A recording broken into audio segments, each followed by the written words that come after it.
Hello दोस्तों, एक बार फिर आप सभी का स्वागत है मेरे यूट्यूब चैनल में। और आज हम लोग देखने वाले हैं कि राष्ट्रपति का निर्वाचन क्या होता है। जैसे कि इसके पहले वीडियो में हमने बताया है कि राष्ट्रपति का पद और उसका कार्यकाल कैसे होता है। यानी कहने का मतलब है कि अनुच्छेद 53 में हमने बताया था कि औपचारिक रूप से वो प्रधान होता है कार्यपालिका का। तो अब यहाँ से आपके दिमाग में आएगा कि यदि राष्ट्रपति कार्यपालिका का औपचारिक प्रधान होता है तो उसका वास्तविक प्रधान कौन होता है? तो वो प्रधानमंत्री होता है। ठीक है, यानी कहने का मतलब है कि कार्यपालिका का वास्तविक प्रधान प्रधानमंत्री होता है। और इस वीडियो में हम लोग पढ़ेंगे कि राष्ट्रपति का निर्वाचन कैसे होता है। यानी कहने का मतलब है कि भारतीय संविधान के भाग 5 में अनुच्छेद 54 जो है वो राष्ट्रपति के निर्वाचन की चर्चा है। राष्ट्रपति का जो चुनाव होता है या निर्वाचन जिसको हम बोल सकते हैं वो एकल संक्रमणीय अनुपातिक प्रणाली द्वारा होता है। तो इसमें हम लोग काफ़ी डिटेल से समझेंगे कि एकल संक्रमणीय अनुपातिक प्रणाली क्या होता है। ठीक है, तो सबसे पहले हम लोग देखते हैं कि अनुच्छेद 54 में यानी आर्टिकल 54 में राष्ट्रपति के निर्वाचन की चर्चा है। तो ये इसमें सबसे पहले हम लोग देखते हैं कि राष्ट्रपति के निर्वाचन में जो भी भाग लेता है या जो मंडल भाग लेता है उसको निर्वाचन मंडल कहते हैं। तो निर्वाचन मंडल क्या होता है? तो सबसे पहले हम लोग देखते हैं कि ये आपका हो गया संसद, और संसद में दो सदन होते हैं। पहला होता है लोकसभा और दूसरा राज्यसभा। और दूसरे में ये हो गया आपका विधानमंडल। विधानमंडल में भी दो सदन होता है। विधानमंडल में भी दो सदन होता है, एक होता है विधानसभा और एक विधान परिषद। ठीक है, संसद में जो लोग बैठते हैं उनको एमपी बोला जाता है, मेंबर ऑफ पार्लियामेंट। और विधानमंडल में जो लोग बैठते हैं उसको एमएलए बोला जाता है।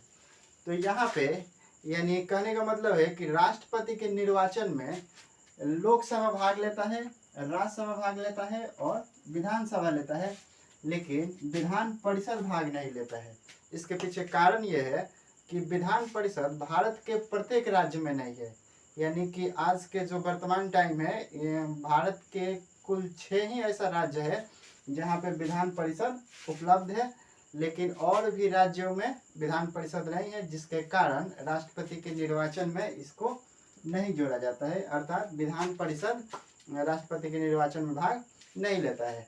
ठीक है, तो यहाँ पे लोकसभा में टोटल कितना सीट है? तो वो है 545 और राज्यसभा में 245 और विधानसभा में सबका अलग अलग है और उसको जोड़ करके लगभग 1200 के आसपास आता है। इससे अधिक भी हो सकता है, कम भी हो सकता है। ठीक है, तो अब हम लोग देखते हैं कि निर्वाचन मंडल में कि कौन कौन सा भाग लेता है। तो लोकसभा हो गया, राज्यसभा हो गया और विधानसभा हो गया।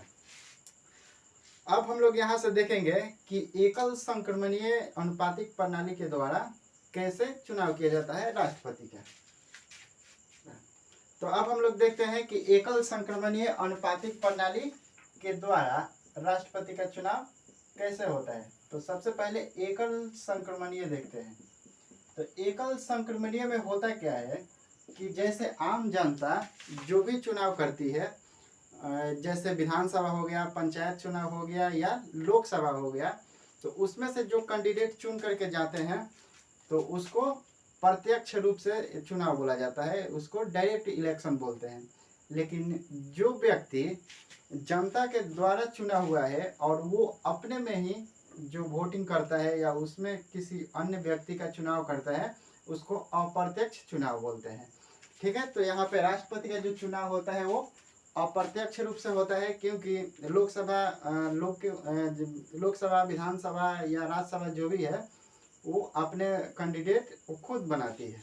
ठीक है, तो यहाँ पे अनुपातिक प्रणाली में क्या होता है कि जो चुनाव होता है राष्ट्रपति का, उसमें चुनाव यानी एक व्यक्ति को नहीं दिया जाता है, उसमें जो होता है कैंडिडेट उसको पसंद किया जाता है। यानी कहने का मतलब है कि अगर 3 व्यक्ति खड़ा है, यानी कि 3 कैंडिडेट है जो राष्ट्रपति के लिए चुनाव लड़ रहे हैं, तो उसमें जो भी विधानसभा, लोकसभा या उसमें जो भी लोकसभा, विधानसभा या राज्यसभा का जो भी मतलब सदस्य है वो कैसे वोटिंग करता है, तो यहाँ पे पसंद किया जाता है। यानी कि मान लो कि कोई व्यक्ति बी को 1 नंबर पे रखा और कोई दूसरा और वही व्यक्ति ए को 2 नंबर पे और सी को 3 नंबर पे, ठीक है। और दूसरा सदस्य यानी कि वो जो दूसरा वोटिंग करने गया वो 1 नंबर पे ए को रखा और बी नंबर को 2 पे रखा और इसको 3 पे रखा। और कोई तीसरा व्यक्ति जो वोटिंग कर रहा है इसको 3 नंबर पे रखा, इसको 1 नंबर पे और इसको 2 नंबर पे। और कोई चौथा व्यक्ति जो वोटिंग करने गया तो उसको रखा 2 नंबर पे, इसको 1 नंबर पे, इसको 3 नंबर पे। यानी कि ये पसंद होता है, यानी कि कोई सबका अलग अलग हो सकता है। तो इस तरीक़ा से हो गया। अब यहीं पे हम लोग देखते हैं कि इसका प्रथम चरण का कैसे रिजल्ट आता है। तो हम लोग देखते हैं कि इसमें 1 नंबर मतलब 1 नंबर पे एक कैंडिडेट को कितना बार चूज किया गया है, कितना बार पसंद किया गया है, तो वो है 2 बार। और दूसरे में यहाँ 3 बार और यहाँ पे 0 बार, ठीक है। यानी कहने का मतलब है कि 2 वाले को कितना मतलब 1 नंबर पे सबसे ज़्यादा ये बी को रखा गया है। यानी कि ये हुआ प्रथम चरण का इलेक्शन और इसी में फैसला हो गया कि सबसे ज़्यादा पसंद किसको किया गया है, तो 3 बार आ रहा है ए, यानी कि इस कैंडिडेट को राष्ट्रपति बनाया जाएगा, ठीक है। यही होता है अनुपातिक प्रणाली और इसी प्रणाली के द्वारा राष्ट्रपति का चुनाव किया जाता है। अब हम लोग देखते हैं कि एकल संक्रमणीय क्या होता है। तो एकल जो संक्रमणीय होता है वो ज़्यादा कुछ नहीं होता है और उसमें क्या होता है कि जो कैंडिडेट हार जाता है, एकल संक्रमणीय में जो भी कैंडिडेट हार जाता है, जैसे मान लो कि ए वाला हार गया और सी वाला भी हार गया, तो ये जो हारा हुआ कैंडिडेट है इसको जो भी वोट मिलता है वो वोट जो होता है जीते हुए कैंडिडेट में ऐड कर दिया जाता है, उसी को बोलते हैं एकल संक्रमणीय। यानी कहने का मतलब है कि जैसे मान लिया कि इसको 1 लाख वोट मिला और इसको भी मान लो कि 2 लाख वोट मिला और ये इसको जो जीता है उसको मान लो कि 2.5 लाख वोट मिला है, तो ये केवल 50,000 वोट से जीता है, तो इसमें ऐड कर दिया जाएगा इसका भी वोट और इसका भी। यानी कहने का मतलब है टोटल 3 लाख इसमें ऐड कर देने पे हो जाएगा इसका 5.5 लाख वोट। तो यही मतलब एकल संक्रमणीय राष्ट्रपति चुनाव में इसलिए यूज किया जाता है कि उसके वोट को ज़्यादा से ज़्यादा दिखाया जा सके। और जैसे मान लीजिए कि 5 वोट से कोई जीतता है, 4 वोट से जीतता है, लेकिन उसमें हारे हुए व्यक्तियों का वोट को ऐड जैसे कहीं कर देते हैं तब उसका वोट ज़्यादा हो जाता है। तो वही ज़्यादा दिखाने के लिए एकल संक्रमणीय का यूज किया जाता है, ठीक है।